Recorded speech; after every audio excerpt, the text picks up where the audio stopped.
اعوذ باللہ من الشیطان الرجیم بسم اللہ الرحمن الرحیم رب اشرح لی صدری ویسر لی امری واحلل عقدۃ من لسانی یفقہوا قولی رب یسر ولا تعسر وتمم بالخیر اللہم لا سہل الا ما جعلتہ سہلا وانت تجعل الحزن اذا شئت سہلا اللہم انفعنا بما علمتنا وعلمنا ما ينفعنا وزدنا علما آمین یا رب العالمین۔ آج ہم انشاءاللہ اللہ کے خاص فضل و کرم سے، اس کی خاص رحمت و توفیق سے سورۃ الجمعہ شروع کریں گے۔ سب سے پہلے ہم اسی کی حمد اور اسی کا شکر اور اسی کی تعریف کرتے ہیں جس نے ہمیں یہ وقت اور یہ مہلت عطا فرمائی، جس نے ہمیں یہ وسائل، یہ سہولیات، یہ رزق، یہ ٹیکنالوجی، یہ نعم و اکرام اور بے شمار فضل و کرم ہمارے اوپر کیا، اور خاص کر جس نے ہمارے دلوں میں یہ ڈالا کہ ہم اس بابرکت کلام کو سمجھنے کی کوشش کریں۔ اللہ تعالیٰ سے دعا ہے کہ اس کوشش میں ہمیں استقامت نصیب فرمائے، اس کی صحیح سمجھ اللہ تعالیٰ ہمیں عطا فرمائے، اس کے ذریعے سے اللہ تعالیٰ ہمیں اپنی اور اپنے ساتھیوں کی توفیق اصلاح کرنے کی توفیق عطا فرمائے، اور دنیا کے ساتھ ساتھ آخرت کی کامیابی اور بھلائی اور اپنا خاص فضل و کرم ہمارے شامل حال رکھے، آمین یا رب العالمین۔ حسب سابق ہم آگے بڑھنے سے پہلے اپنا پچھلا سبق ترجمہ اس کا دہراتے ہیں، جو کہ سورۃ الصف تھی، جس میں اللہ تعالیٰ نے فرمایا زمین و آسمان کی ہر چیز اللہ تعالیٰ کی پاکی بیان کرتی ہے، اور وہی غالب حکمت والا ہے۔ اے ایمان والو، تم وہ بات کیوں کہتے ہو جو کرتے نہیں، اور جو تم جو کرتے نہیں اس کا کہنا اللہ تعالیٰ کو سخت ناپسند ہے۔ بے شک اللہ تعالیٰ ان لوگوں سے محبت کرتا ہے جو اس کی راہ میں صف بستہ جہاد کرتے ہیں، گویا کہ وہ سیسا پلائی ہوئی عمارت ہیں۔ اور یاد کرو جب کہ موسیٰ نے اپنی قوم سے کہا کہ اے میری قوم کے لوگو، تم مجھے کیوں ستا رہے ہو، حالانکہ تمہیں بخوبی معلوم ہے کہ میں تمہاری جانب اللہ کا رسول ہوں۔ بس جب وہ لوگ ٹیڑھے ہی رہے تو اللہ نے ان کے دلوں کو ٹیڑھا کر دیا، اور اللہ تعالیٰ نافرمان قوم کو ہدایت نہیں دیتا۔ اور جب مریم کے بیٹے عیسیٰ نے کہا اے میری قوم، بنی اسرائیل میں تم سب کی طرف اللہ کا رسول ہوں، مجھ سے پہلے کی کتاب اور تورات کی میں تصدیق کرنے والا ہوں، اور اپنے بعد آنے والے ایک رسول کی میں تمہیں خوشخبری دیتا ہوں، سنانے والا ہوں، جن کا نام احمد ہے صلی اللہ علیہ وسلم۔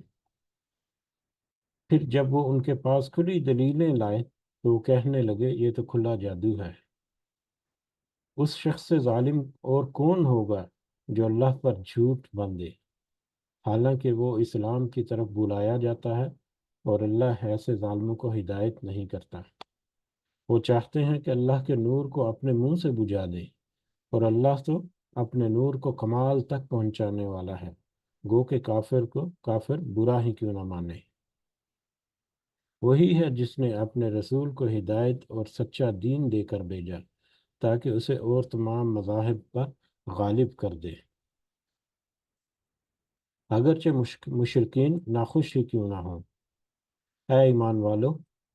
کیا میں تمہیں وہ تجارت بتلا دوں جو تمہیں دردناک عذاب سے بچا لے؟ اللہ تعالیٰ اور اس کے رسول پر ایمان لاؤ، اور اللہ کی راہ میں اپنے مال اور اپنی جانوں سے جہاد کرو، یہ تمہارے لیے بہتر ہے اگر تم علم رکھتے ہو۔ اللہ تعالیٰ تمہارے گناہ معاف فرما دے گا، اور تمہیں ان جنتوں میں پہنچائے گا جن کے نیچے نہریں جاری ہوں گی، اور صاف ستھرے گھروں میں جنت عدن یا ہمیشہ رہنے والے ہوں گے۔ یہ بہت بڑی کامیابی ہے۔ اور تمہیں ایک دوسری نعمت بھی دے گا جسے تم چاہتے ہو،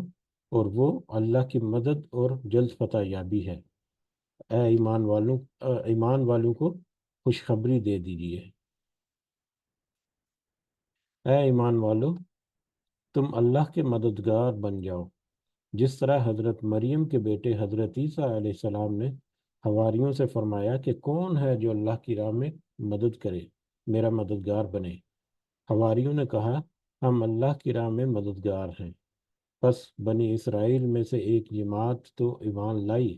اور ایک جماعت نے کفر کیا، تو ہم نے مومنوں کی ان کے دشمنوں کے مقابلے میں مدد کی، پس وہ غالب آ گئے۔ یہ ہمارا پچھلا سبق، جس میں ہم نے دیکھا سورۃ الصف میں کہ صف بستہ ہو کر پوری اسٹریٹجی کے ساتھ اور پوری جستجو کر کے پوری محنت و مشقت کے ساتھ اللہ کے راستے میں مالوں اور جانوں سے جہاد کرنے والے جو لوگ ہیں ان کے بارے میں کہا، اور ان کی ترغیب جو ہے جہاد کی، اس کا ذکر ہمیں ملتا ہے۔ بڑھتے ہیں، آج کا سبق ہے سورۃ الجمعہ۔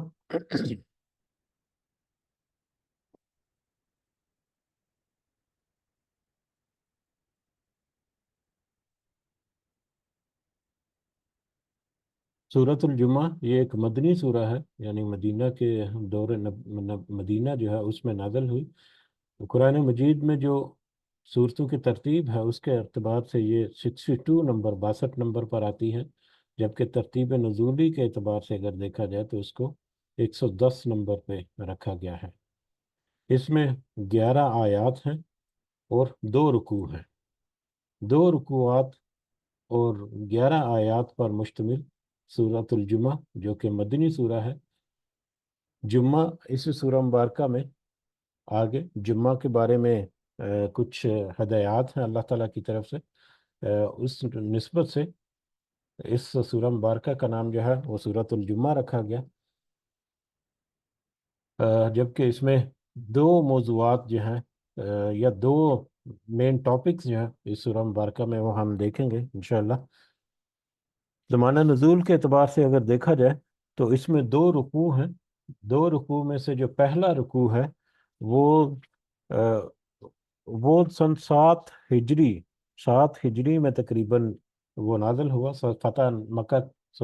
فتح خیبر کے قریب یا فتح خیبر کے فوراً بعد یا اس سے بالکل اسی زمانے میں، کیونکہ اس میں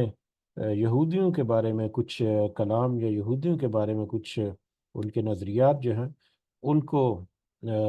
ذکر کیا گیا ہے یا ان کے بارے میں بتایا گیا ہے۔ اور پہلا رکوع جو ہے وہ اس کے موضوع کی مناسبت سے، جو یوم الجمعہ کے موضوع ہے تو اس کی مناسبت سے یہ گمان کیا جاتا ہے کہ وہ ہجرت مدینہ کے بالکل شروع کے ایام میں یا شروع میں جب ابھی تک جمعہ کے جو احکامات یا جمعہ کے جو آداب ہیں ان کے بارے میں زیادہ آگاہی نہیں تھی، تو اس ضمن میں خیال کیا جاتا ہے کہ یہ ہجرت مدینہ جب ہوئی، نبی کریم صلی اللہ علیہ وسلم جب ہجرت کر کے مدینہ تشریف لائے تو اس کے فوراً بعد جو شروع کے زمانے میں ہی، اس اعتبار سے یہ سن 1 ہجری کا ہی شروع کا پیریڈ بنتا ہے۔ تو اسی طرح سے یہ جو 2 رکوع جو ہیں اس میں 2 موضوعات جو ہیں وہ کور ہوں گے۔ تو جیسے ہی ہم آگے بڑھتے ہیں انشاءاللہ تو 2 موضوعات جو ہیں وہ بھی ہمارے سامنے آئیں گے، اور اس اعتبار سے جو زمانہ نزول کے اعتبار سے حالات و واقعات جو ہیں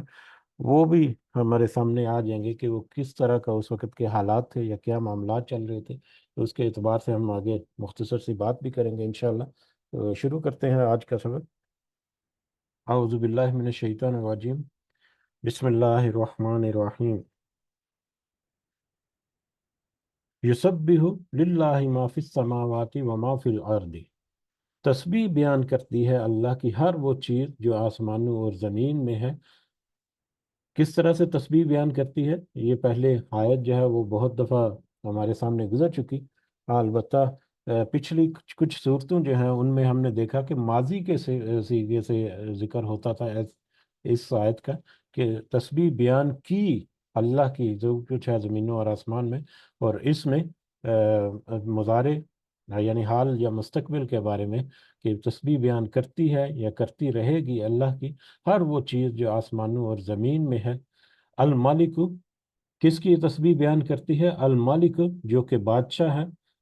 ہر اعتبار سے پوری طرح سے اختیار اور پوری کی طرح سے قدرت اور طاقت رکھنے والا، ہر طرح کی ملکیت جو ہے وہ اسی کی ہے۔ القدوس جو کہ نہایت پاکیزہ ہے، ہر طرح کی کمزوری، ہر طرح کی منفی چیز ہے، ہر طرح کے منفی معاملات میں۔ العزیز جو کہ انتہائی طاقتور اور غالب ہے۔ الحکیم، اور اس کی ہر بات، ہر اس کا حکم، ہر فیصلہ اس کا جو ہے وہ حکمت سے بھرا ہے، حکمت بھرا ہے۔ تو وہ اللہ جو کہ بادشاہ ہے، نہایت پاکیزہ ہے، انتہائی غالب ہے اور بہت ہی حکمت والا ہے، اس کی آسمانوں اور زمین میں ہر چیز جو ہے وہ تسبیح بیان کرتی ہے، اس کی حمد اور اس کی بڑائی اور بزرگی جو ہے وہ بیان کرتی ہے۔ اب یہ آیت مبارکہ جو ہے، آگے آنے والا موضوع جو ہے اس کے تمہید کے طور پر ایک انتہائی اہم ہے کہ یہ جو لوگ یہودی خاص کر جو ہے وہ اگر سمجھتے ہیں کہ صرف وہی ہیں جو اللہ کی طرف سے جو احسانات ہیں یا اللہ کے فضل و کرم کے مستحق ہیں، تو ان کے لیے ایک تمہیدی طور پر یہ آیت جو ہے اس موضوع کے اعتبار سے بھی اگر دیکھا جائے تو ایک بڑی خاصی اہمیت رکھتی ہے کہ یہودی نہیں، پوری کائنات کی ہر چیز جو ہے وہ اللہ تعالیٰ کی تسبیح بیان کرتی ہے۔ وہ اللہ، اس اللہ کی، یا اللہ وہ ہے جو بعث فی الامیین، جس نے بھیجا امیوں میں، ان پڑھوں میں، رسولاً ایک رسول۔ وہ اللہ جس نے بھیجا ان پڑھوں میں یا امیوں میں ایک رسول، منہم یتلو علیہم آیاتہ، انہی میں سے، منہم انہی میں سے، امیوں میں ایک رسول بھیجا، انہی میں سے یعنی انہی امیوں میں سے ایک امی رسول بھیجا، یتلو علیہم آیاتہ، وہ تلاوت کرتا ہے ان پر اس کی آیات کی، یعنی قرآن مجید کی آیات کی، وہ یزکیہم، اور وہ پاک کرتا ہے انہیں، وہ یعلمہم الکتاب والحکمہ، اور وہ انہیں تعلیم دیتا ہے کتاب اور حکمت کی۔ امی، یہاں پر امی جو ہے اس کا مطلب ان پڑھ کیا گیا ہے، لیکن امی کے دو پہلو جو ہیں، یا دو جو اس کے اینگل جو ہے، اس میں اس کا مفہوم جو ہے وہ ہمیں پتہ چلتا ہے۔ ایک تو اس کا مفہوم جیسا کہ یہاں پر ذکر کیا کہ ان پڑھ عرب قوم جو ہے وہ زیادہ گو کہ اپنی زبان اور اپنا جو ان کے اقدار تھے اس میں وہ اپنے آپ کو خاصے مضبوط رکھتے تھے، لیکن تعلیم کے اعتبار سے یا دنیاوی جو دوسرے جو اس وقت کے معاملات تھے اس میں زیادہ وہ آگے نہیں تھے، اس میں زیادہ وہ یعنی کہ پڑھے لکھے نہیں تھے۔ بہت سا زمانہ جاہلیت کہہ لیں کہ جاہلیت کی بہت ساری گھٹیا رسموں میں وہ پڑے ہوئے تھے، اور خاص کر اگر شرعی کنٹیکس میں دیکھا جائے تو وہ کسی الہامی دین کے بالکل ہی نابلد تھے۔ کوئی ان کے پاس خدا کی طرف سے کوئی کتاب یا کوئی نبی یا رسول کی تعلیم جو ہے وہ ان کے پاس بالکل بھی نہیں تھی، اس اعتبار سے وہ امی تھے۔ اور پھر نبی کریم صلی اللہ علیہ وسلم کی بھی ان امی رسول کا مطلب کچھ آیات میں آیا کہ نبی کریم صلی اللہ علیہ وسلم جو ہے وہ خود بھی اس امی قوم میں آئے، اور وہ خود بھی اسی طرح سے کسی مدرسے میں یا کسی باقاعدہ انسٹیٹیوٹ میں انہوں نے کوئی تعلیم اس طرح سے حاصل نہیں کی تھی۔ ایک پہلو یہ ہے، اور دوسرا پہلو جو ہے، کیونکہ آگے آنے والا آیات جو ہیں وہ یہودیوں کے بارے میں ذکر کرتی ہیں، یہودیوں کے جو تکبر تھا یا ان کی روانیت جو تھی علم کو لے کر ان کے، تو اس اعتبار سے اگر دیکھا جائے کہ اے یہودیو، تم یہ دیکھو کہ یہ رسول اس امت میں، اس قوم میں اللہ تعالیٰ نے بھیجا جو کہ امی ہے، تم اپنے آپ کو امی سمجھتے ہو، تو یعنی یہودی جو ہیں ان کے نظریات اور افکار جو ہیں باقی غیر یہودی جتنی بھی قومیں ہیں، جتنے بھی مذاہب ہیں، چاہے وہ عیسائی ہیں، چاہے وہ دوسرے مشرک ہیں، وہ سب کے سب وہ سمجھتے ہیں کہ صرف اور صرف یہودی ہم لوگ ہی ہیں کہ جو کہ دین کو سمجھنے والے ہیں، ہم لوگ ہی ہیں جو اللہ کا قرب حاصل کرنے والے ہیں، ہم ہی وہ لوگ ہیں صرف جو اللہ کے چہیتے ہیں، اور اس طرح کے ان کے نظریات ہیں۔ بلکہ آگے آنے والا جو آیات ہیں ان کے پیش خیمہ یا ان کی ان کی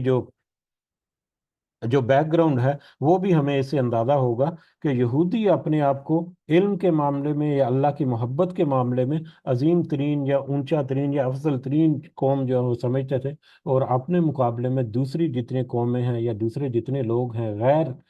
یہودی جو ہیں ان کو وہ کمتر اور ذلیل و حقیر سمجھتے تھے، اور ان کو بس کیڑے مکوڑے، آج کل بھی ان کے یہی نظریات اسی طرح سے ہیں۔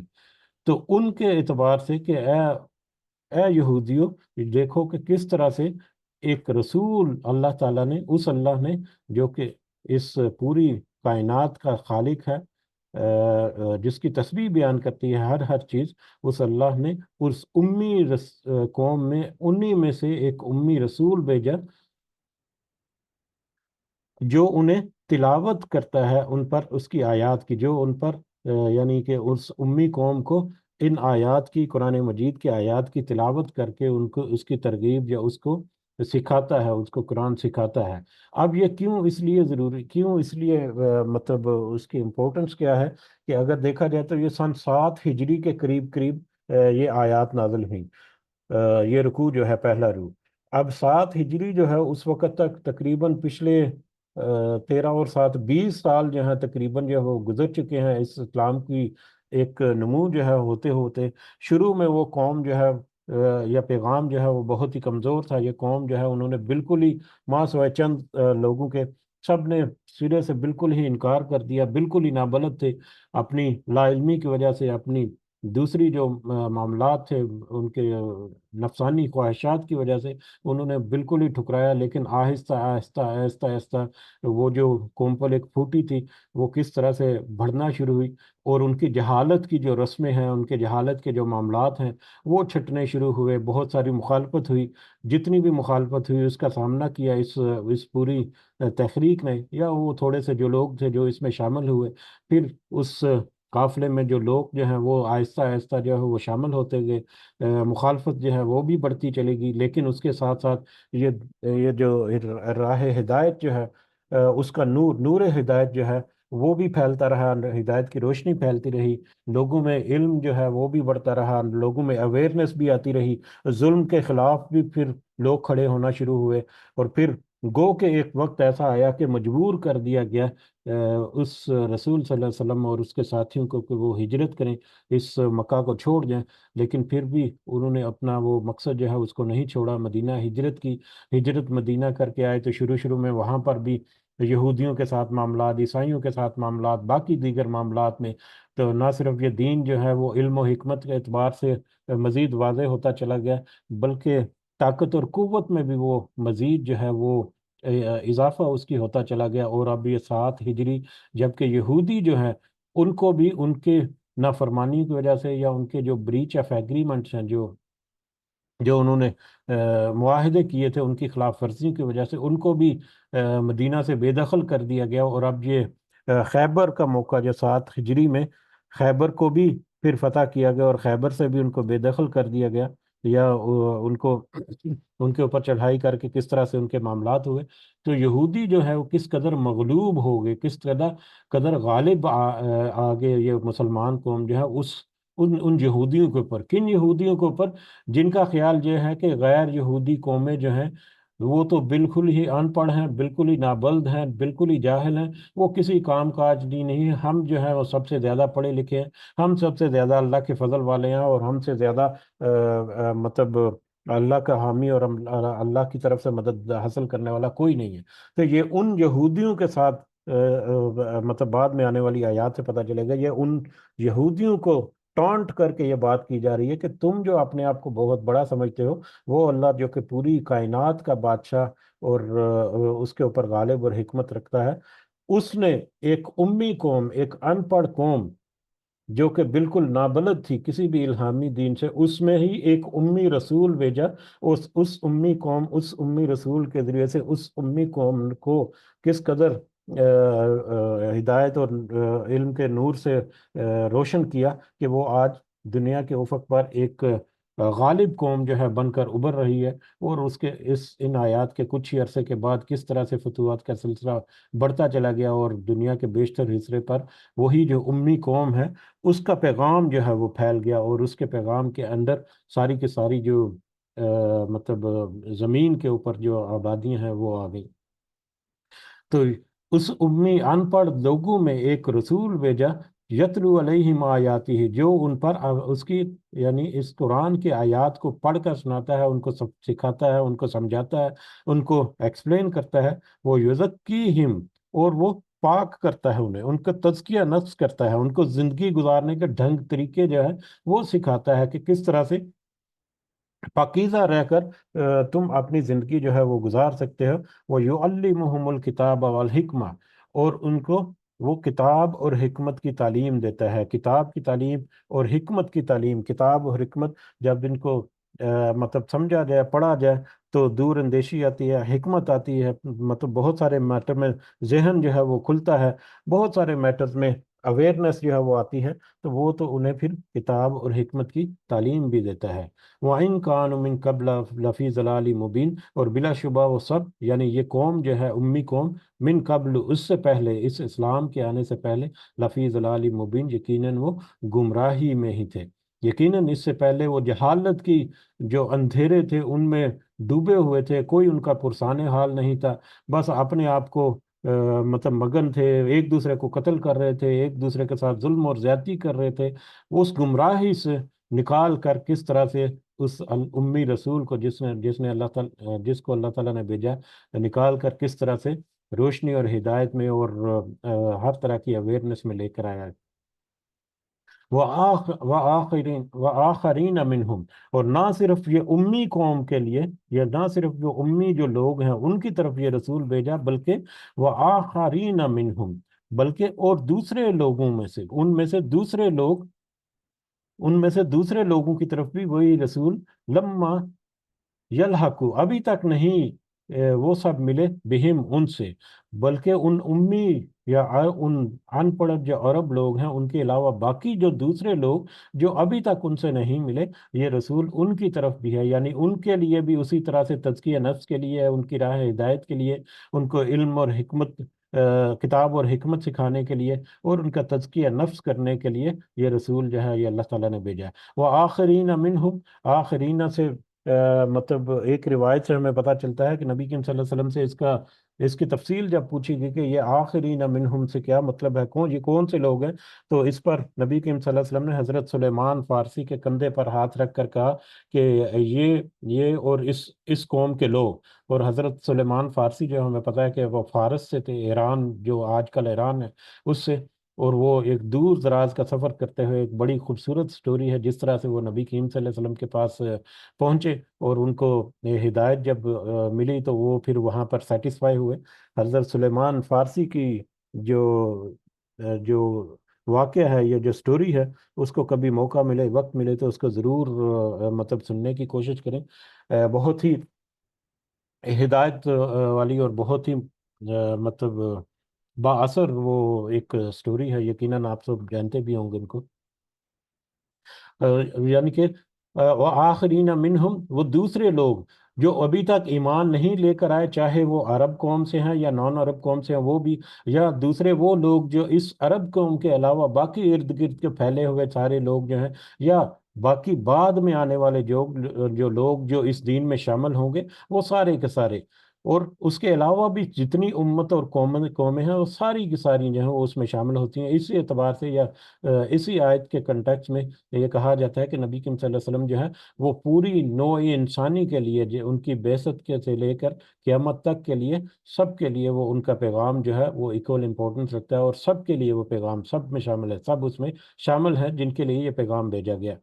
بھارت اور دوسرے لوگ بھی جو ابھی تک نہیں ملے ان کے ساتھ، یعنی اس دین کے ساتھ یا نبی کریم صلی اللہ علیہ وسلم کے ساتھ، وہ العزیز الحکیم، اور وہ نہایت غالب اور حکمت والا ہے، وہ اللہ جو ہے ہر طرح کی طاقت رکھنے والا ہے، اور ہر حکمت کے ساتھ ہر معاملے جو ہے وہ انجام دینے والا ہے۔ ذالک فضل اللہ یؤتیہ، ذالک فضل اللہ، یہ تو اللہ کا فضل ہے۔ یہ کیا اللہ کا فضل ہے؟ رسول کا بھیج دینا امی قوم کی طرف، یا امی قوم کے اوپر اللہ کا فضل ہے کہ اس کی طرف اللہ نے ایک رسول بھیجا، یؤتیہ، وہ وہ دیتا ہے اس فضل کو، وہ اس فضل کو عطا کرتا ہے، من یشاء، جسے وہ چاہتا ہے۔ اب یہ جو یہودی ہیں ان کو بار بار یہاں پر ان کا بیک اپ میں ان کا نام ذہن میں ضرور آئے گا ہمارے، کہ اے یہودیو، تم اگر چاہتے ہو کہ اللہ تعالیٰ صرف تمہارے اوپر ہی فضل اور رحمت اور کرم کرے گا، یہ بھول جاؤ، نہیں، جو جو اللہ تعالیٰ کو حکم کو مانے گا اللہ تعالیٰ اس کے اوپر فضل کرے گا، جو اس کے اوپر ایمان لائے گا اور توحید کے اوپر کاربند ہوگا اللہ تعالیٰ اس کے اوپر اپنا فضل، اس کی اپنی رحمت جو ہے وہ دنیا میں تو ہوگی آخرت میں بھی ان کے اوپر کرے گا۔ تو لہٰذا اس میں یہودیت کی، عیسائیت کی کوئی قید نہیں ہے۔ جو جو اسلام کے دائرے میں داخل ہوگا وہ سب کے سب اللہ کے فضل کے مستحق ہوں گے، کیونکہ یہ اللہ کا فضل ہے جس کو وہ عطا کرتا ہے، جیسے عطا کرتا ہے، جتنا وہ عطا کرتا ہے۔ واللہ ذو الفضل العظیم، اور اللہ تو ہے ہی بڑے فضل والا۔ مثل الذین، مثال ان لوگوں کی، ہم مل التورات، سب بوجھ ڈالے گے تورات کا، ان لوگوں کی مثال جن کے اوپر تورات کا بوجھ ڈالا گیا، یا جن کے اوپر تورات جو ہے وہ بھیجی گئی، یا جن کو تورات جو ہے وہ دی گئی۔ اب یہاں سے براہ راست یہودیوں کا مطلب یہودیوں کا معاملہ شروع ہوا۔ اس سے پہلے بیک اپ کے طور پر یہودیوں کا میٹر تھے۔ وہ لوگ، بے شک وہ لوگ جن کو تورات دی گئی، جن کو اوپر تورات کا بوجھ ڈالا گیا یا جن کو تورات دی گئی، یعنی یہودی جو ہیں، ثم لم یحملوها، پھر وہ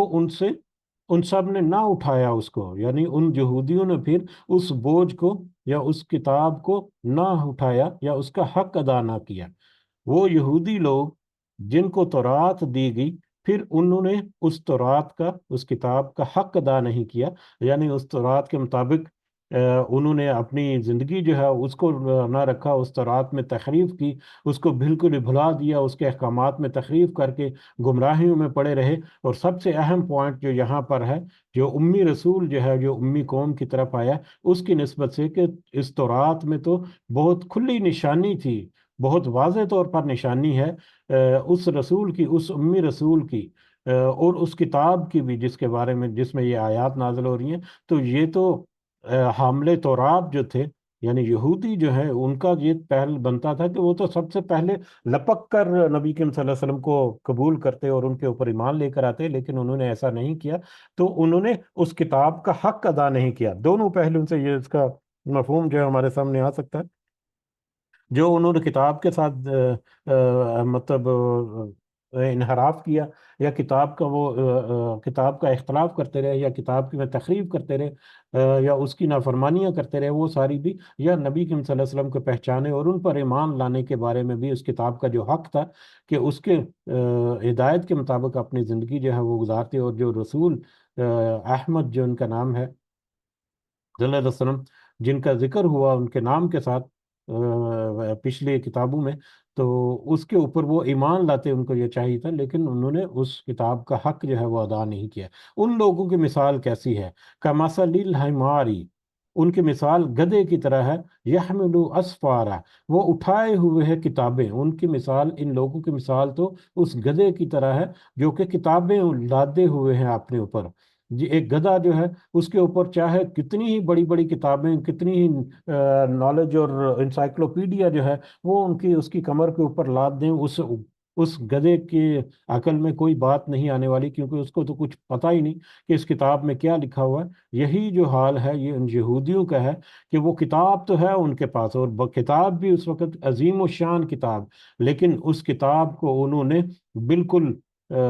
مطلب پس پشت کیا ہوا ہے، اور اس کی بالکل ہی بھول چکے ہیں اور بالکل ہی مخالفت کر رہے ہیں اس کی۔ تو ان کی مثال جو ہے صرف ایک گدھے کی جیسی ہے۔ بئس مثل القوم الذین کذبوا بآیات اللہ، بلکہ اس سے بھی بری ہے مثال ان لوگوں کی جن سب نے اللہ کی آیات کو جھٹلایا۔ بلکہ ان کی مثال گدھے سے نہیں، گدھے کی نہیں، بلکہ گدھے سے بھی زیادہ بری مثال ہے ایسے لوگوں کی، کیونکہ گدھا جو ہے ان میں تو کوئی علم اور کوئی فہم عقل وغیرہ نہیں ہے، لیکن ان یہودیوں کو تو پوری اللہ تعالیٰ نے فہم، عقل، بصیرت جو ہے وہ ساری اللہ تعالیٰ نے عطا کی، لیکن اس کے باوجود انہوں نے اس تورات سے کوئی فائدہ نہیں اٹھایا۔ آج اگر ہم اپنا حال دیکھیں تو ہمارا بھی حال یہی ہے کہ قرآن تو ہے، اس کو ہم کھولنے سے پہلے اس کو چومتے ہیں، اس کو بند کرنے کے بعد اس کو چومتے ہیں، غلاف میں ڈال ڈال کر اونچی جگہوں پر رکھتے ہیں کہ کہیں کسی کا ہاتھ نہ پہنچ جائے، لیکن اس کے اندر پیغام کیا لکھا ہوا اس کو سمجھنے سے بالکل قاصر ہیں۔ اور اگر پڑھتے بھی ہیں تو اس کے اوپر ایمان نہیں، اس کے اوپر اس طرح سے یقین نہیں، اس کے اوپر اس طرح سے کوئی کوئی اس کا حق جو ہے وہ ادا کرنا، حق ادا کرنا تو دور کی بات، ہم کا حق ادا کرنے کی نیت اور ارادہ بھی صحیح معنوں میں اگر کہیں تو نہیں کرتے۔ اور ہماری حالت ویسی ہے جیسے کہ ایک چھوٹی سی سٹوری ہے، یقیناً یہ سٹوری ہی ہے صرف، لیکن ایک سمجھنے کے لیے، اگر صرف سمجھنے کے لیے کہ ہمارا رویہ کیا ہے، کہ ایک دفعہ کہا جاتا ہے کہ ایک ایک شخص تھا جس نے کبھی کوئی نماز وغیرہ جمعہ وغیرہ کبھی کچھ نہیں پڑھا تھا، تو وہ ہمیشہ اسے کنی کتراتا تھا، بالکل ہی نابلد تھا۔ تو ایک دفعہ اس کے ایک دوست نے زبردستی اس کو جمعہ میں لے گیا کہ چلو جمعہ جا کے پڑھو، نماز پڑھو، زبردستی جا کے جمعے کے خطبے میں لے گیا۔ تو جمعہ کا خطبہ جو ہے اس وقت جو بھی امام صاحب تھے وہ جمعہ کا خطبہ دے رہے تھے، تو خطبہ دیتے ہوئے امام صاحب نے کہا کہ اللہ کے اوپر یقین جو ہے کس قدر ہونا چاہیے، اللہ کے اوپر اس قدر یقین اپنے اندر رکھو کہ اگر تمہیں پورا یقین ہے کہ اللہ تمہاری مدد کرے گا تو تم بسم اللہ پڑھ کے یقین کے ساتھ کہ اللہ تعالیٰ تمہاری مدد کرے گا، تم دریا میں اگر رکھو تو دریا تمہیں ڈبوئے گا نہیں، تم دریا کے اوپر چل سکتے ہو۔ یعنی وہ اللہ پر یقین رکھنے کے بارے میں وہ درس دے رہے تھے خطبے میں۔ اب وہ شخص جو ہے وہ پہلی دفعہ اس خطبے گیا، جمعہ پڑھنے گیا، وہاں پر اس نے دیکھا واہ یہ تو بڑی مزے کی بات ہے، میں جو اپنا روزگار حاصل کرنے کے لیے، لکڑیاں وکڑیاں حاصل کرنے کے لیے یا بکریاں چرانے کے لیے جاتا ہوں، مطلب دریا کا عبور کر کے دوسری طرف وہاں پر جا کر میرا روزی جو ہے وہ جڑی ہوئی ہے، اور صبح میں روزانہ وہ کشتی سے یعنی کہ سفر کر کے وہ دریا جو ہے وہ پار کرتا تھا۔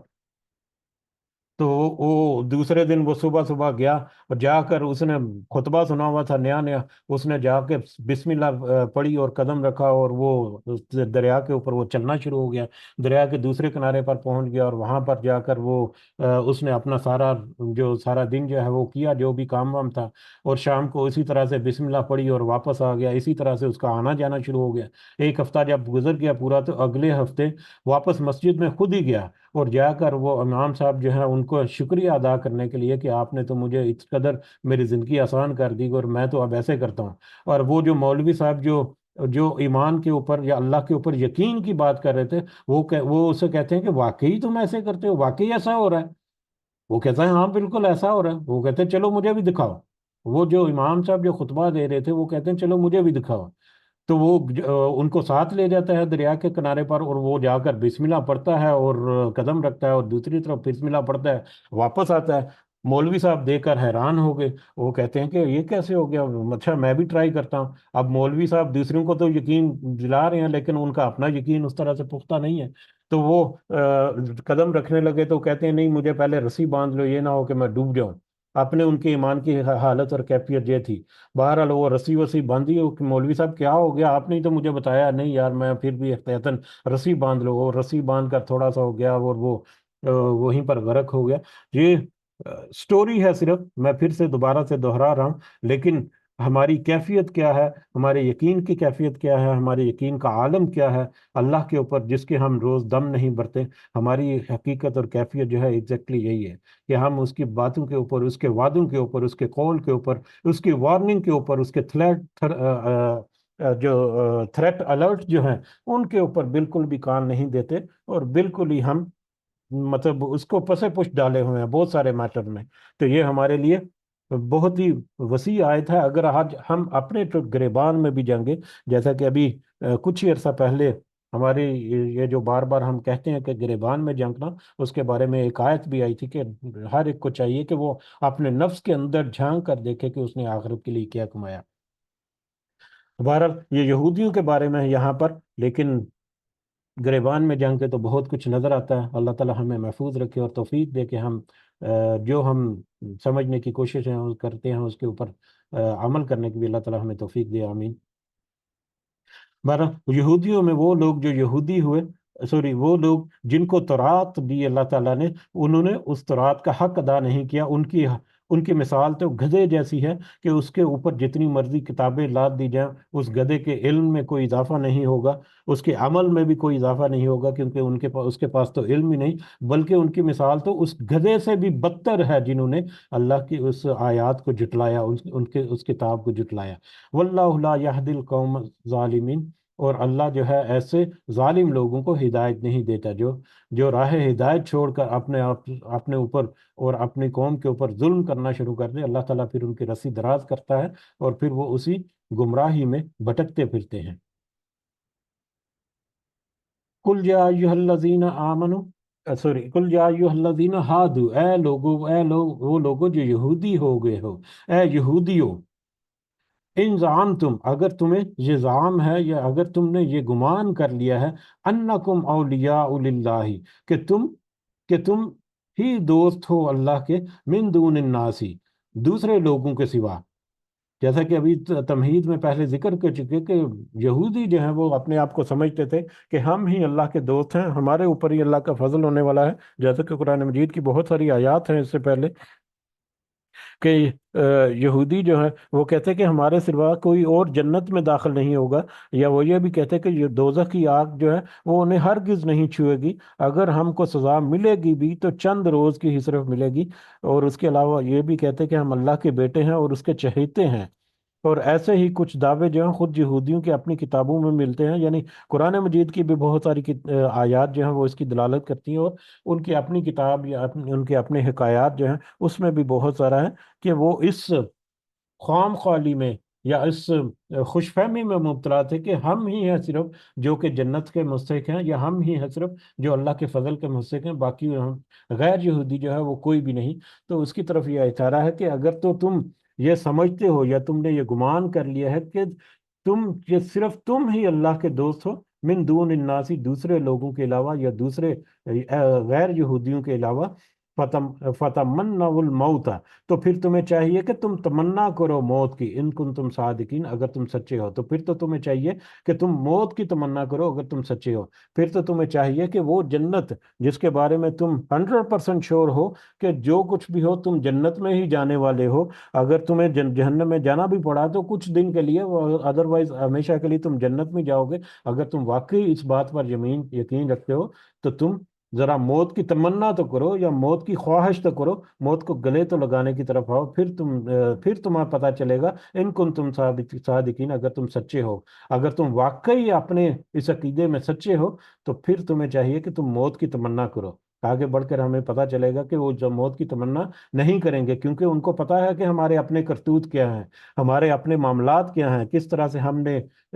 اس تورات میں تخریب کی ہے اور کس طرح سے ہم اس کی مخالفت کرتے ہیں، ان کو ساری چیزوں کو پتہ ہے۔ یہ صرف دنیا کو دکھاوے کے لیے کہ ہم الہامی مذہب کے اوپر ہیں، یہ صرف خام خیالی تھی ان کی۔ اس کی بہترین ایکسپلینیشن جو ہے وہ سورہ بقرہ کی آیت نمبر 94 سے 96 تک ہے،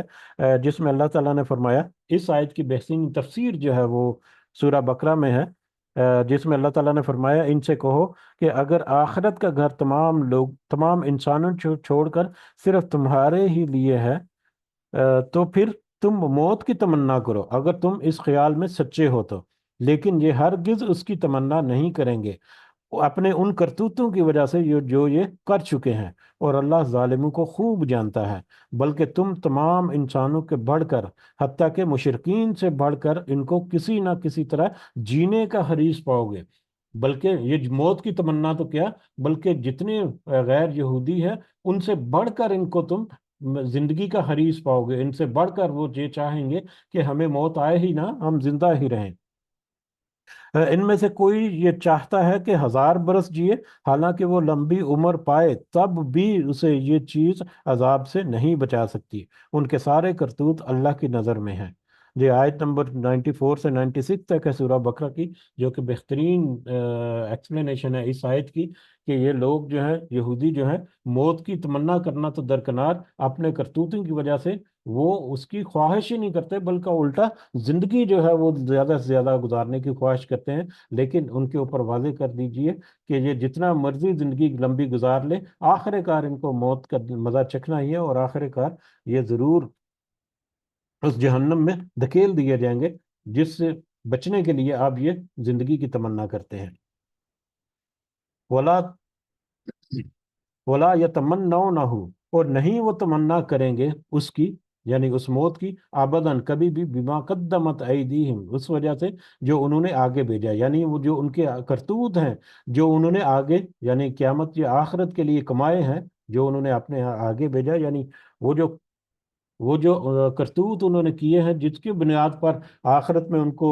جزا اور سزا جو بھی ہے، تو اس کی بنیاد پر وہ کبھی بھی موت کی تمنا نہیں کریں گے۔ واللہ علیم بالظالمین، اور اللہ جو ہے وہ خوب جاننے والا ہے ظالموں کو۔ یہ ظالم جو ہے، جو منہ سے کچھ اور کہتے ہیں کرنے میں کچھ اور ہے، اللہ تعالیٰ ان کے ہر ہر کام سے خوب اچھی طرح سے واقف ہے۔ کل کہہ دیجئے صلی اللہ علیہ وسلم، آپ کہہ دیجئے ان الموت، کہ بے شک وہ موت، الذی تفرون، جس سے تم دور بھاگتے ہو، ان سے کہہ دیجئے کہ بے شک وہ موت جس سے تم دور بھاگتے ہو، منہ اس سے، فإنہ ملاقیکم، پس بے شک وہ ملنے والی ہے تمہیں، یعنی کہ وہ موت جس سے تم دور بھاگتے ہو وہ تو تمہیں ضرور آ کر رہے گی، نہ ایک لمحہ پہلے نہ ایک لمحہ بعد، ایک مقررہ وقت پر تمہیں وہ موت آ کر ہی رہے گی جس سے تم دور بھاگتے ہو۔ ثم تردون الی عالم الغیب والشہادہ، پھر تم لوٹائے جاؤ گے پوشیدہ اور ظاہر کے جاننے والی کی طرف، یعنی پھر اس موت کے بعد ایک وقت آئے گا جب تمہیں دوبارہ سے اٹھایا جائے گا اور تمہیں لوٹایا جائے گا اس اللہ کی طرف جو تمہارے ہر پوشیدہ اور ہر ظاہر بات سے، کام سے، نیتوں سے، ارادوں سے واقف ہے، پوری طرح سے جاننے والا ہے۔ فَيُنَبِّئُكُم بِمَا كُنتُمْ تَعْمَلُونَ، پھر وہ خبر دے گا تمہیں اس کی جو تم کیا کرتے تھے دنیا میں، جو تم کچھ کرتے رہے دنیا میں، جس طرح سے تم دندناتے رہے، وہ سب کا سب اللہ تعالیٰ تمہارے سامنے کھول کر رکھ دے گا پھر۔ اب یہاں تک جو پہلا رکوع تھا، اگلا رکوع جو ہے وہ مطلب دوسرا موضوع جو ہے اس کی طرف ہمیں اشارہ کرتا ہے۔ جیسا کہ ذکر ہوا، پہلا رکوع جو ہے وہ سن 7 ہجری میں، جب وہ مسلمانوں کا جو کہہ لیں کہ وہ ان کی جو طاقت جو ہے وہ اس قدر ہو چکی تھی کہ وہ مدینہ کے جتنے یہودی قبیلے تھے ان کے اوپر غالب آ چکے تھے، بلکہ ان کو مدینہ بدر کر چکے تھے۔ تو اس وقت کی اب یہ شروع کے جب ہجرت مدینہ، جب نبی کریم صلی اللہ علیہ وسلم ہجرت کر کے آئے، تو اس وقت شروع کے دور کی یہ آیات ہیں، کچھ میرا 3 آیات ہیں یا 4 آیات ہیں، جس میں جمعہ کے بارے میں، یوم الجمعہ، جمعہ کے دن کے بارے میں کچھ ہدایات اور رہنمائیاں ہیں، ان کو بھی ہم مختصر انداز سے سمجھنے کی کوشش کرتے ہیں انشاءاللہ۔ یا ایھا الذین آمنو، اے لوگو جو ایمان لائے ہو، اے ایمان والو، اذا نودی للصلاۃ من یوم الجمعہ، جب منادی کی جائے، جب منادی کی جائے یا جب پکارا جائے، جب اذان دی جائے للصلاۃ، نماز کے لیے، من یوم الجمعہ، جمعہ کے دن، جب جمعہ کے دن یا جب جمعہ کی نماز کے لیے پکارا جائے، فسعوا، تو تم سعی کرو اس کی طرف، تو تم سعی کرو، تم دوڑ پڑو۔ یہ بھی ہم دیکھتے ہیں کہ یہاں پر دوڑ کرو ترجمہ ہے یا صحیح کرو، فسعوا، صحیح کرنا جو اردو میں ہم ترجمہ یوز کرتے ہیں، پر اسی طرح سے تو تم صحیح کرو یا کوشش کرو اس جمعہ کی طرف، الی ذکر اللہ، اللہ کے ذکر کی طرف، یعنی جمعے کی طرف، اللہ کے ذکر کی طرف، وذروا البیع، اور تم چھوڑ دو خرید و فروخت کرنا، ذالکم خیر لکم، یہ تمہارے لیے، یہی تمہارے لیے بہتر ہے، ان کنتم تعلمون، اگر تم جانتے ہو یا اگر تم تھوڑا سا جاننے کی کوشش کرو تو یہی تمہارے لیے بہتر ہے کہ جیسے ہی تم جمعہ کے دن تمہیں اللہ کے ذکر کی طرف پکارا جائے، بلایا جائے، تو تم سب خرید و فروخت چھوڑ کر یا سب دیگر معاملات جو ہے ان کو چھوڑ کر اس جمعہ کی طرف پلٹو یا اس جمعہ میں حاضر ہو جاؤ۔ اب یہاں پر کیونکہ جمعہ کے بارے میں آیات ہیں، تو اس کا پس منظر جو ہے وہ بھی ہم دیکھ لیتے ہیں، اور اس کو کچھ اس کے چیدہ پوائنٹس جو ہیں ان کو ہم تذکرہ کر لیتے ہیں۔ باقی بہت سارے جو معاملات ہیں وہ تو ہمیں پتہ ہی ہے الحمدللہ۔ تو جمعہ جو ہے یہ ایکچولی اجتماع کا دن ہے، مسلمانوں کے اجتماع کا دن۔ اس سے پہلے یعنی جب نماز جمعہ جو ہے اس کا اہتمام کیا نبی کریم صلی اللہ علیہ وسلم نے یا مسلمانوں میں، تو اس سے پہلے اہل عرب جو ہے اس دن کو، یعنی جمعہ کے دن کو، پہلے یوم عروبہ کہتے تھے، یوم عروبہ کے نام سے یہ دن تھا، لیکن بعد میں مسلمانوں نے اپنے لیے یہ اجتماع کا دن یا ایک اجتماعی عبادت کے لیے یہ مختص کیا دن، تو اس لیے یہ جمعہ کا دن یوم الجمعہ یا یوم الاجتماع بھی کہہ سکتے ہیں، یوم الجمعہ جو ہے وہ کہلایا گیا، اور یہی جو ہے اس دن کا نام جو ہے وہ پڑ گیا۔ اگر اس کو مزید دیکھا جائے تو اہل کتاب میں جو یہودی ہیں، وہ تو کیونکہ حضرت موسیٰ علیہ السلام جو ہے وہ فرعون کی غلامی سے نجات دلا کر جو سمندر کے پھٹ کر وہاں سے نجات جب ملی حضرت موسیٰ علیہ السلام کو اور ان کی قوم کو، تو وہ ہفتے کا دن تھا۔ تو اس مناسبت سے یہودی جو ہیں وہ ہفتے کے دن کو اپنا مطلب جو عبادت کا دن جو ہے یا اجتماعی عبادت کا دن جو ہے وہ مانتے ہیں۔ اسی طرح سے عیسائی جو ہے ان کا کہنا یہ ہے یا ان کا خیال یہ ہے کہ اتوار کے دن حضرت عیسیٰ علیہ السلام جو ہے وہ قبر سے نکل کر ان کو جب قتل کیا گیا، حالانکہ وہ قتل نہیں کیے گئے، نہ ہی ان کو صلیب پر چڑھایا گیا، بہرحال ان کا یہودیوں کا یہ خیال ہے کہ اس دن حضرت عیسیٰ علیہ السلام جو ہے وہ آسمان کی طرف گئے تھے اتوار والے دن، تو جس وجہ سے انہوں نے اتوار والے دن کو اپنے لیے اجتماعی عبادت جو ہے وہ کا دن مقرر کیا، جبکہ مسلمان جو ہے وہ ان دونوں یہودیوں اور عیسائیوں سے انحراف کرتے ہوئے یا ان سے الگ اپنی حیثیت یا شناخت کو برقرار رکھنے کے لیے، قائم کرنے کے لیے مسلمانوں نے جمعے والے دن کو اپنے لیے اجتماعی عبادت کا دن جو ہے وہ مقرر کیا۔ اور جمعے والے دن کے بارے میں یہ بھی کہا جاتا ہے کہ اس دن اللہ تعالیٰ نے جو کائنات جو ہے وہ 6 دن میں بنائی، تو 7واں دن جو جمعے کا دن تھا اس میں ساری جو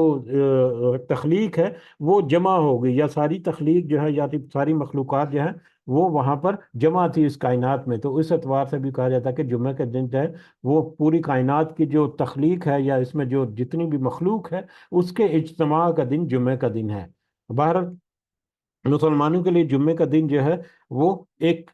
عبادت کا دن ہے، وہ ایک خاص عبادت کا دن ہے، اور خاص عبادت جو ہے ہمیں پتہ ہے کہ ظہر کی نماز جو ہے وہ ظہر کے وقت میں 4 کی بجائے 2 رکعت نماز ادا کر کے اس سے پہلے خطبہ جو ہے وہ بھی اس میں شامل ہوتا ہے، تو یہ ایک خاص عبادت ہے۔ اور آج اگر ہم دیکھیں تو اجتماعی طور پر جمعے کے جو ایک پیغام جو جمعے کے ذریعے سے پہتا ہے، جمعے کے دن کے ذریعے سے، وہ پوری دنیا میں کوئی ایسی نظیر نہیں ملتی کہ کس قدر مطلب اکثریت جو ہے، اکثریت کہنا چاہیے، سارے کے سارے تو نہیں جاتے، اکثریت مسلمانوں کی جو ہے وہ کس طرح سے جمعے کی طرف رغبت کرتی ہے اور جمعے کے دن وہ مطلب حاضر ہوتے ہیں اور جمعہ کا خطبہ وغیرہ اور باقی معاملات جو ہیں، گو کہ ہمارے پاکستان میں غالباً انڈیا میں بھی ایسا ہوگا کہ جمعہ کا دن جو ہے وہ بس انتظار کر رہے ہوتے ہیں کہ کب مطلب اقامت کہے، نماز کے لیے کھڑا ہونے لگے تو تب بھاگ کر جاگ انہیں۔ تو لیکن یہاں پر عرب میں ہم دیکھتے ہیں کہ گلف میں ہم دیکھتے ہیں کہ جمعہ کے دن تو مطلب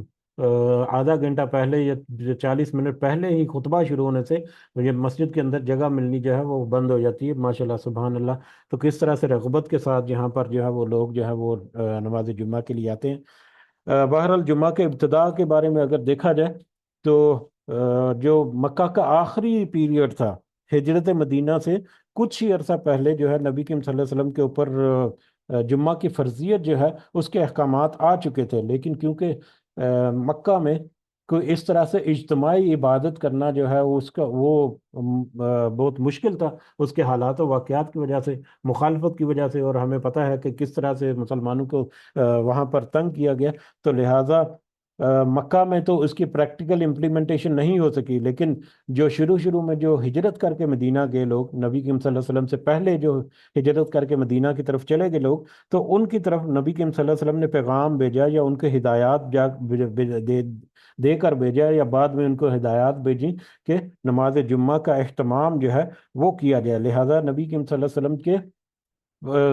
خود ان کے اپنی ہجرت کرنے سے پہلے ہی مدینہ منورہ میں جو لوگ پہنچ چکے تھے وہ نماز جمعہ کا اہتمام جو ہے وہ کر چکے تھے۔ ابتدائی مہاجرین کے سردار جو ہیں، جو حضرت مصعب بن عمیر جو ہے، انہوں نے 12 آدمیوں کے ساتھ مدینہ میں پہلا جمعہ پڑھا، یعنی نبی کریم صلی اللہ علیہ وسلم کے اپنے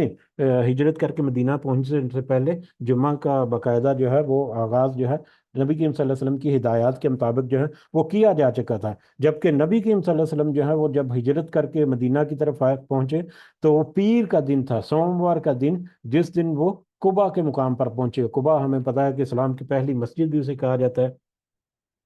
تو وہ قبا کے مقام پر پہنچے مدینہ سے کچھ ہی دور، اور وہاں پر انہوں نے 4 دن قیام کیا، یعنی پیر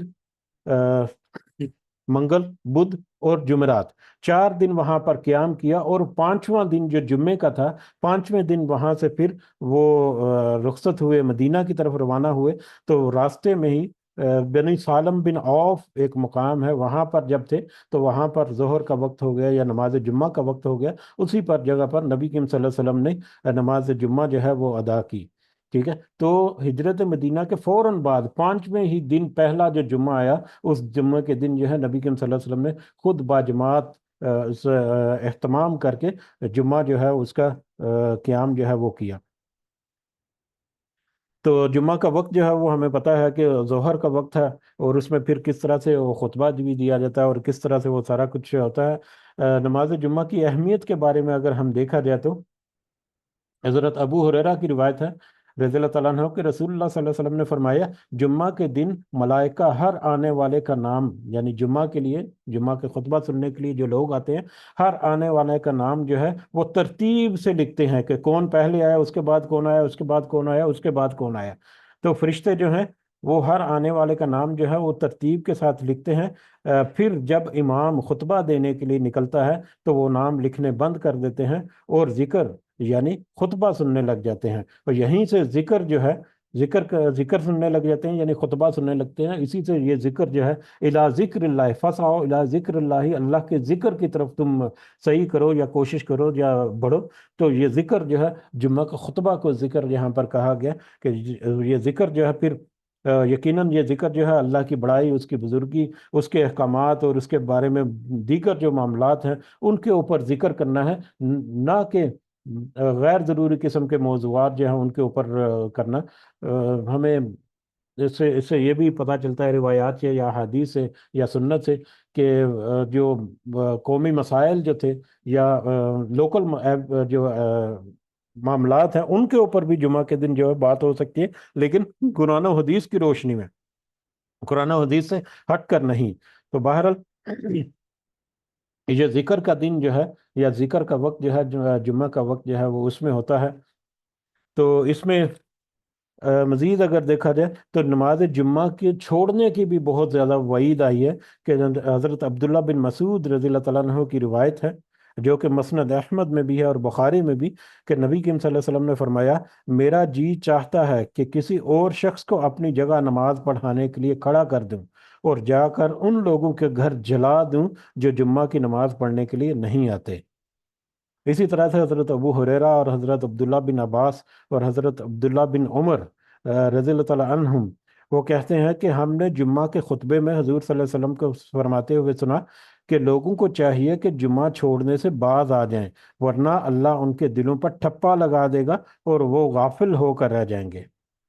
اسی طرح سے جو شخص کسی حقیقی ضرورت اور جائز عذر کے بغیر محض بے پرواہی کی بنا پر مسلسل 3 جمعے چھوڑ دے، اللہ ان کے دل پر مہر لگا دیتا ہے، بلکہ ایک روایت میں تو یہ ہے کہ اللہ ان کے دل کو منافق بنا دیتا ہے۔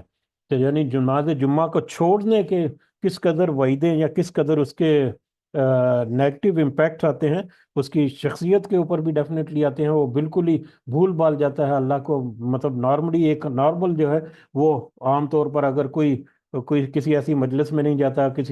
کسی درس وغیرہ سے تدریس کے ساتھ وہ منسلک نہیں ہے، یا ایسی کسی جماعت کے ساتھ اس کا کوئی تعلق نہیں ہے، تو پھر جمعے کا دن جو ہے وہ خاص اس کے لیے بہترین موقع ہے کہ وہ وہاں پر جا کر ذکر اللہ کا جب وہ سنے تو اس کا دل جو ہے وہ تھوڑا سا کنیکٹڈ رہے گا۔ لیکن اگر وہ اس کو بھی چھوڑ دے گا تو پھر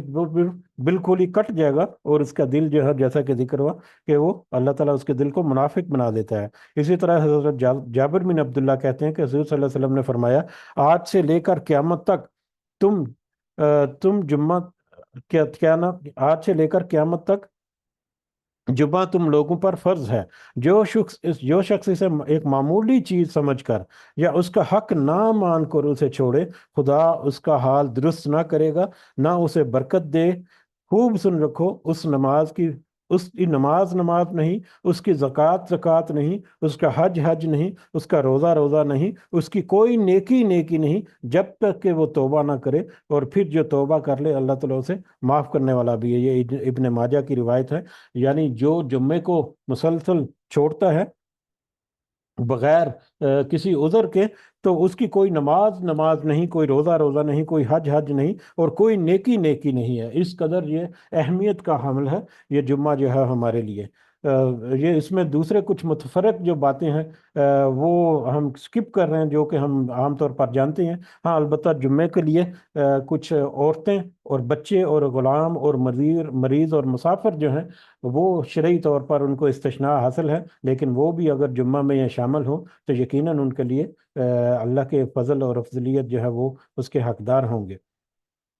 اور باقی دیگر آداب جو ہیں، جیسا کہ جمعہ کے دن غسل کرنا، خوشبو لگانا، پہلے وقت میں پہنچنا، پہلے وقت میں پہنچنے کے متعلقہ ہمیں پتہ ہے کہ جو پہلے وقت میں پہنچے گا اس کو پھر اونٹ کی قربانی کا ثواب، اسی طرح چلتے چلتے جو آخر وقت میں پہنچے گا اس کے لیے انڈے کے برابر ثواب جو ہے وہ ملے گا۔ اسی طرح سے جمعہ کا خطبہ جو ہے وہ بڑی توجہ کے ساتھ سننا، جمعے کے خطبے کے دوران باتیں نہ کرنا، اس کی بھی بڑی بڑی سخت ناراضگی کا اظہار ہے کہ جمعے کے خطبے کے دوران جو باتیں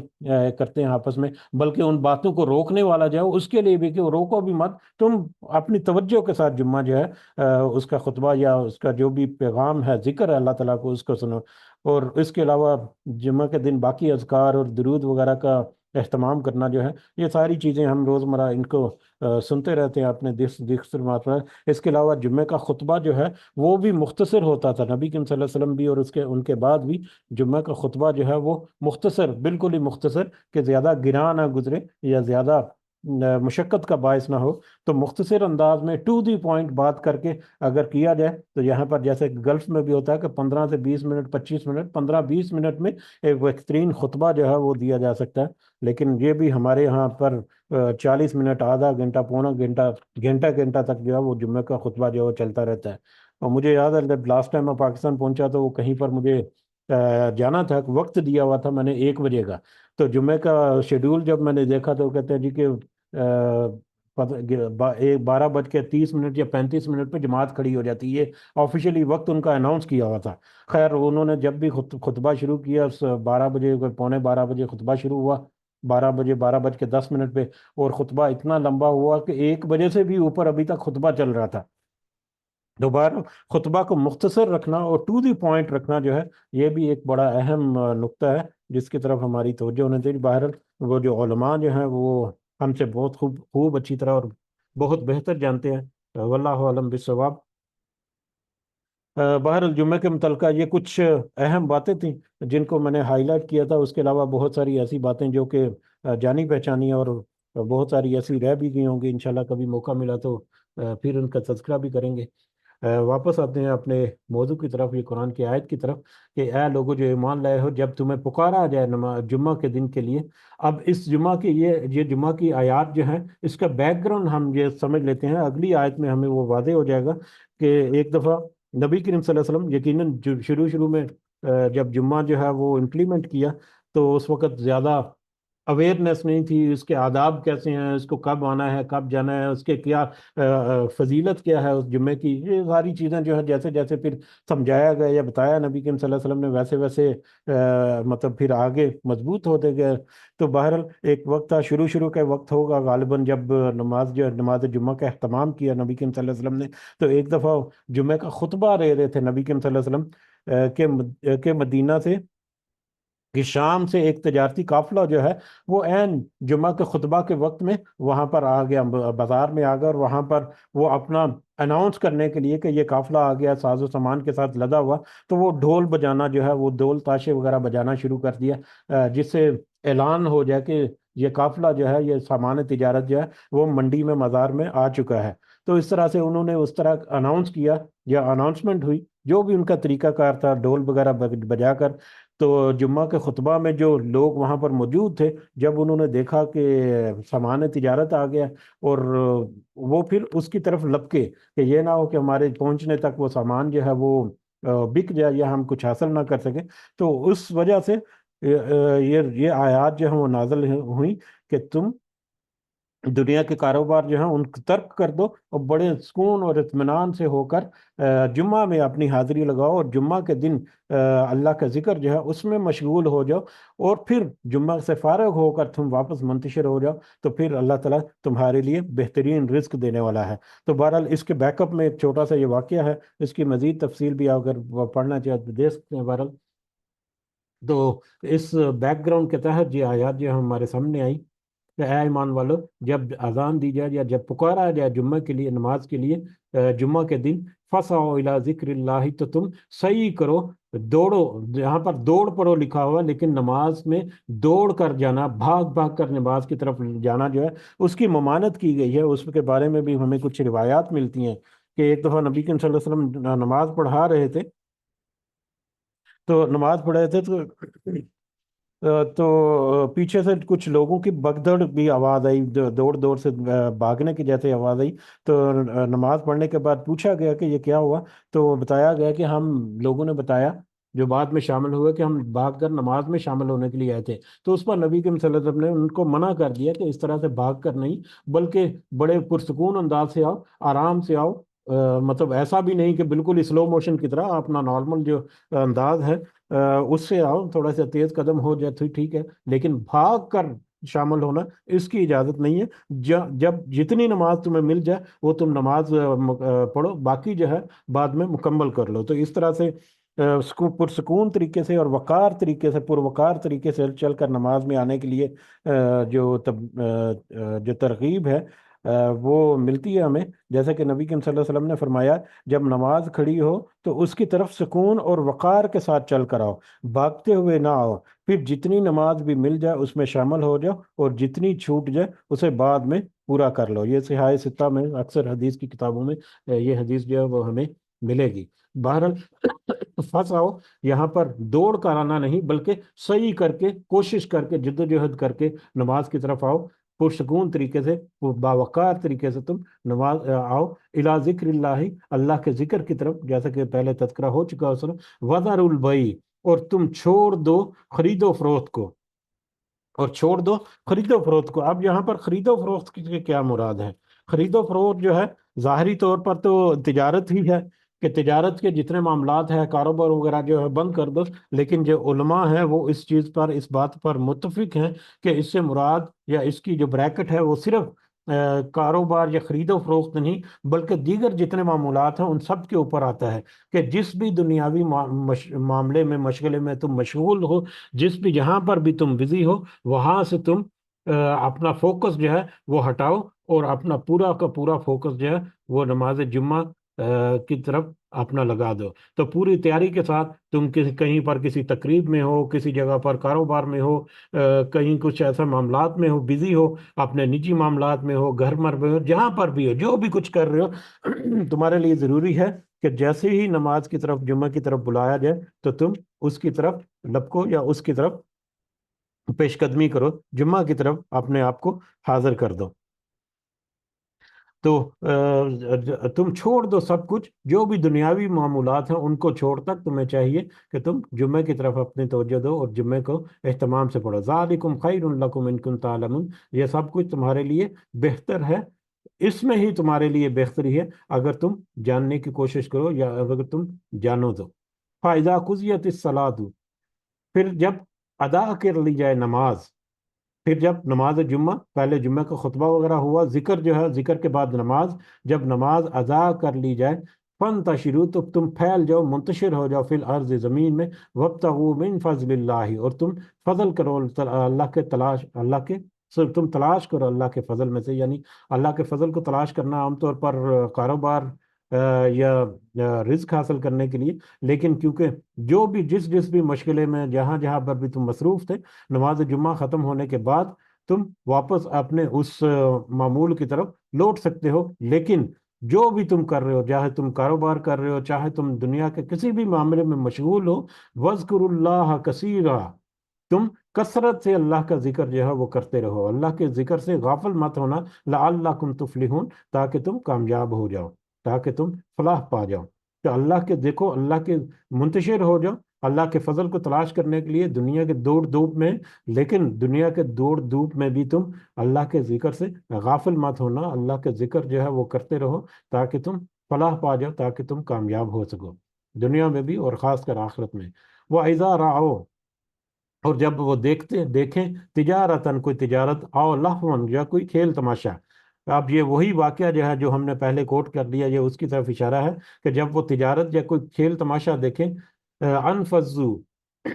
تو دوڑتے ہیں، دوڑ جاتے ہیں، الیہا، اس کی طرف، وترکو کا قائمن، اور وہ چھوڑ جاتے ہیں آپ کو کھڑا، آپ کو وہ کھڑا کا کھڑا چھوڑ جاتے ہیں، یعنی جس وقت یہ واقعہ ہوا اس وقت وہ اکثریت جو ہے وہ وہاں سے اس مال تجارت کو حاصل کرنے کے لیے چل گئے، اور کہا جاتا ہے کہ کوئی 12 کے قریب لوگ تھے جو کہ باقی جمعہ کی نماز میں باقی وہاں پر موجود رہے، تو جمعہ کے خطبے کے دوران ہی وہاں سے لوگ جو ہے وہ چلے گئے۔ بہرحال یقیناً جب یہ ہدایت اور رہنمائی آئی تو جو اہل ایمان تھے انہوں نے تو اپنا معاملہ یقیناً درست کر لیا، اور اس کے بعد وہ اس پر ڈٹے رہے، قائم رہے۔ کل، آپ کہہ دیجئے، عند اللہ ما عند اللہ خیر، جو اللہ کے پاس بہتر ہے، من اللہ تماشے سے، جو اللہ کے پاس ہے وہ بہتر ہے، من اللہ تماشے سے، وہ من تجارہ، اور تجارت سے، یہ دنیاوی تجارت اور دنیاوی کھیل تماشا جو ہے، یا دنیاوی جو مصروفیات ہے تمہاری، اس سے بہت بہتر ہے جو اللہ کے پاس تمہارا اجر ہے۔ تم تھوڑا سا یہ وقت جو ہے، اگر تجارت میں وقت لگا کر تم کچھ فائدہ حاصل کرو گے، تو اگر یہ وقت تم اللہ کے حضور حاضر ہو کر صرف کرو گے، تو اللہ کے پاس تو اس تجارت کے مقابلے میں تمہارے لیے بہت ہی بہترین اجر ہے، یا بہت ہی بہترین بدلہ ہے۔ تو تمہیں یہ بات سمجھنا چاہیے کہ دنیا کی تجارت اور دنیا کے کھیل تماشے اور دنیا کے مشغولات اور معمولات جو ہیں، ان کی نسبت اللہ کے پاس تمہارے لیے اجر جو ہے وہ بہترین ہے، بہت اعلیٰ اور افضل ہے۔ واللہ خیر الرازقین، اور یہ ذہن میں رکھو کہ جس رزق کو تم حاصل کرنے کے لیے، یا جس کاروبار کو تم سفر کرنے کے لیے، یا جس کاروبار کو تم چھوڑنے کے لیے تمہارا دل بے چین ہوتا ہے، تو وہ کاروبار جو ہے وہ بھی اللہ ہی کی طرف سے ہے، وہ رزق جو ہے وہ بھی اللہ ہی کی طرف سے ہے۔ واللہ خیر الرازقین، اللہ بہترین رزق دینے والا ہے۔ اللہ تمہارے وہ رزق جو ہے وہ دنیا میں ضرور عطا کرے گا، جتنا تمہارے نصیب میں، تمہارے حصے میں لکھا ہوا ہے، چاہے تم نافرمانی کرو، چاہے تم فرما بردار بن کر رہو۔ لہذا تمہیں چاہیے کہ تم اللہ کے فرما بردار بن کر اس کے احکامات کے مطابق اپنے معاملات رکھو، تو تمہیں جو رزق یا جو اللہ کا فضل رحمت جو ہے جس کے تم مستحق ہو دنیا میں، یا خاص کر رزق کے میٹر میں، جو تمہارے نصیب میں اللہ تعالیٰ نے جو تقدیر میں ہے وہ تمہیں مل کر رہے گا۔ اللہ جو ہے وہ بہترین رزق دینے والا ہے۔ الحمدللہ، یہ سورہ مبارکہ آج مکمل ہوئی۔ دعا ہے کہ اس میں بہت سارے باتیں جو ہیں ہمارے سمجھنے کی، ہماری نصیحت کی، ہماری اصلاح کرنے کی، بہت ساری باتیں ایسی ہیں جن میں ہمیں بہت زیادہ امپروومنٹ کی ضرورت ہے۔ اللہ تعالیٰ سے دعا ہے کہ اس میں ہمیں امپروو کرنے کی اپنے آپ کو توفیق عطا فرمائے۔ آمین یا رب العالمین۔ وما علینا الا البلاغ المبین۔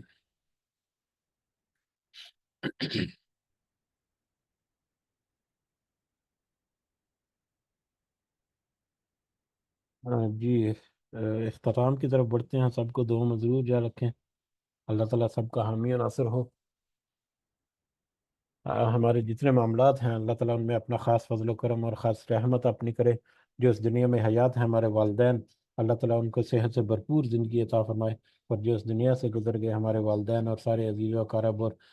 بزرگ اور سارے مومنین اور مومنات، اللہ تعالیٰ سب کو جنت الفردوس میں اعلیٰ مقام عطا فرمائے۔ ہمارے دنیاوی معاملات میں بھی جو جو ہماری نیک اور جائز حاجات اور خواہشات ہیں، اللہ تعالیٰ ان کے اپنا خاص فضل اور اپنا خاص رحم کرے، اور خاص اپنی کرم کرے ہمارے اوپر۔ اور اس دنیا کے جتنے بھی رزق اللہ تعالیٰ نے ہمیں عطا کیے ہیں، جتنی بھی اللہ تعالیٰ نے ہمیں سکلز عطا کی ہیں، ان میں سے ہمیں آخرت کمانے کی بھی توفیق عطا فرمائے۔ آمین یا رب العالمین۔ رب ارحمہما کما ربیانی صغیرا، رب ارحمہما کما ربیانی صغیرا، رب ارحمہما کما ربیانی صغیرا۔ ربنا آتنا في الدنيا حسنة وفي الآخرة حسنة وقنا عذاب النار. ربنا ظلمنا أنفسنا وإن لم تغفر لنا وترحمنا لنكونن من الخاسرين. ربنا تقبل منا إنك أنت السميع العليم وتب علينا إنك أنت التواب الرحيم. سبحان ربك رب العزة عما يصفون وسلام على المرسلين والحمد لله رب العالمين. سبحانك اللهم وبحمدك أشهد أن لا إله إلا أنت أستغفرك وأتوب إليك. جزاكم الله خيرا كثيرا۔ السلام علیکم ورحمۃ اللہ وبرکاتہ۔